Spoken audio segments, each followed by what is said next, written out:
So after a shocking end to Money in the Bank, and then after the announcement of the Shield Dream match on a C-level pay-per-view show, Battleground, after on Monday Night Raw, the day after, we got a report that Roman Reigns has been suspended for 30 days following his first violation of the wellness policy. This came as a surprise to so many people, and unfortunately got to the rejoice of so many of Roman Reigns' haters, thinking he's the worst thing to ever come out of wrestling since Hulk Hogan, to an extent. So, anyways, my thoughts on this is I was surprised. I was generally shocked that wait, Roman Reigns has been suspended. Like, I haven't I've seen guys get suspended for the violation of the wellness policy, but a top guy like Roman Reigns, I haven't heard of a top guy getting suspended since Randy Orton. And that's really saying something. I thought for sure the top guys were lessened to an extent, were getting exemptuous from it because they're the top guys and the WWE doesn't want to lose money because everyone speculated that they changed up the policy when Randy Orton should have gotten a strike 3 and got fired, as it would have been the right thing, but then WWE changed it up so it could get in his favor. So everyone just assumed afterwards that, oh well, Roman Reigns is safe on that, and John Cena's safe on that. In fact, John Cena's always going to be safe.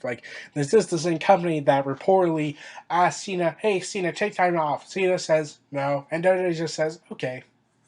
It's not like we can make him take time off. It's not like he's our employee and we're his bosses.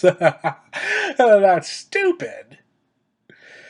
So this actually explains why Roman Reigns lost the title. It was reported just earlier afterwards that WWE knew about the wellness violation before the pay-per-view, so that could be why they changed plans. Kevin Owens was originally supposed to win Money in the Bank, and then it went to Dean Ambrose. That's why Seth Rollins beat him clean. That's why Dean Ambrose cashed in and won the title.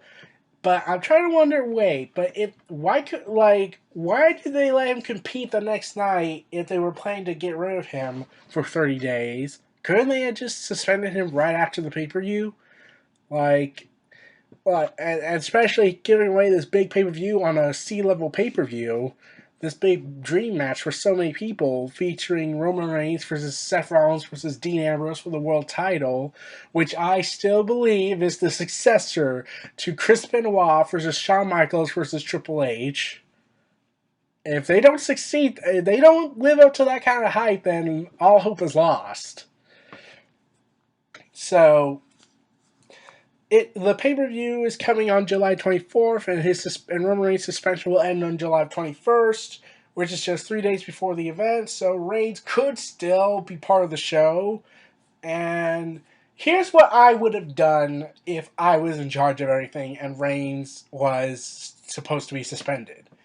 I would have suspended him after the pay-per-view, after he dropped the belt. And I would have made some storyline where Roman Reigns felt ashamed and disgraced that he lost the title to the scumbag Seth Rollins.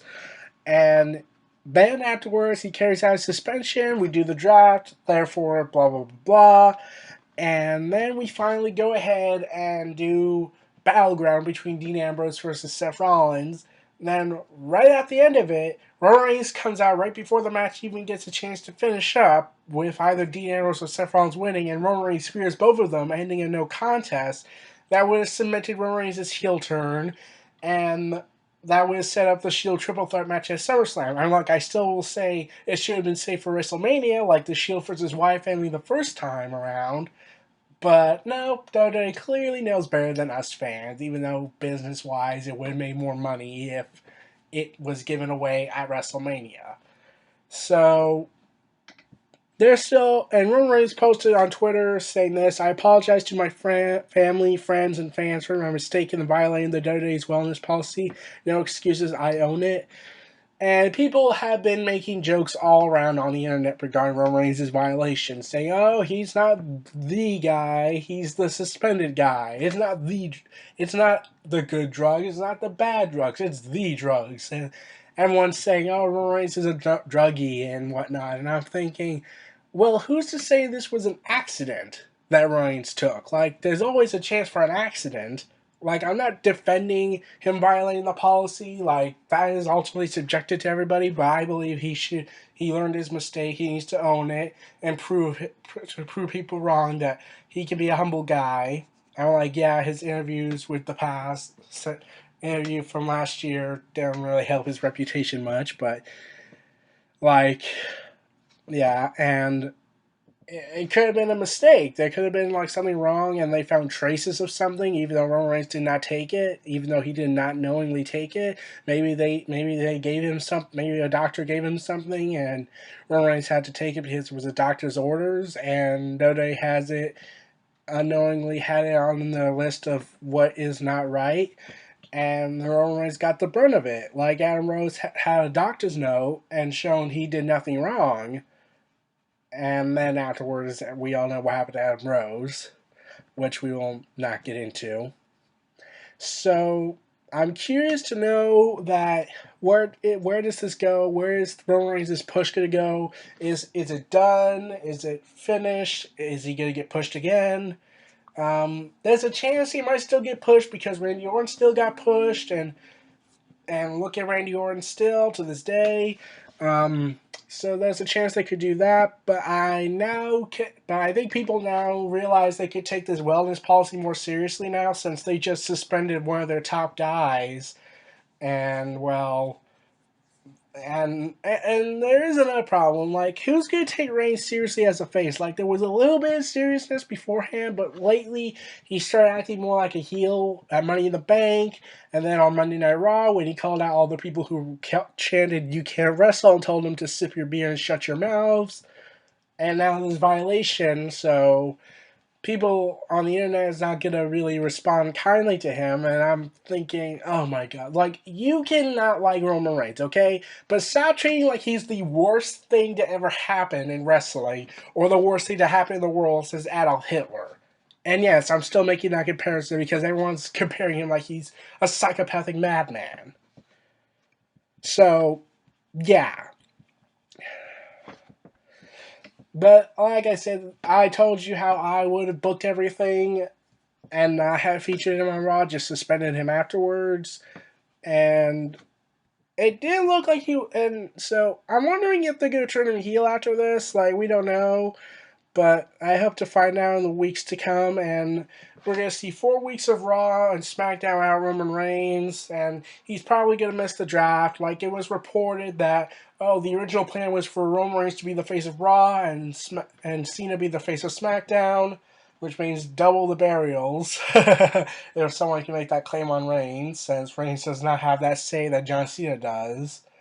So it will be interesting to know where this is all go from here. What is going to happen to Roman Reigns' push? What's going to happen to him later down the road? Because they can't just put him in the mid card scene because he's a because he was world champion 3 times already. So are they going to put him in the upper mid card scene? Just do some things around there and carry out the punishment as he does, and then afterwards goes back to the main event scene.